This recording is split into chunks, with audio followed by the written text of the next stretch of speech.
Ja sam Nina, a ovo je moj drug Emir. I on, kao i ja, ne zna mnogo o medijskoj pismenosti. Clickbait mami da klikneš, ali ti ne daje nikakve informacije, već tobom manipuliše. Ovo je točak emocija. Pokreni ga. Kad koristim aplikacije poput TikToka ili Snapchata, često zanemarim svoje svakodnevne obaveze. Nije širio poruke preko društvenih mreža, ali je glasno govorio za prava ljudi.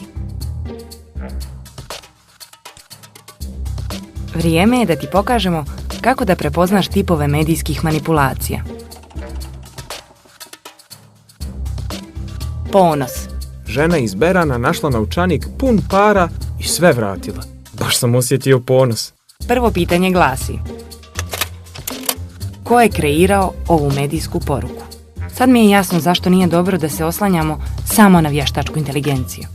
Koje vrijednosti prenosi ova medijska poruka? To su takozvane AI halucinacije.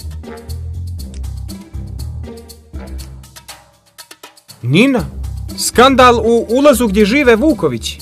Jesi li vidjela? Foto i video.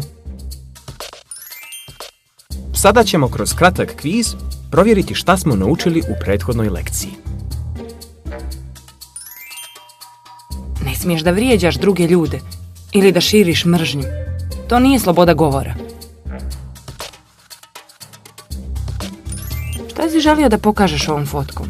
Učenje medijske pismenosti sa tobom bilo je pravo zadovoljstvo.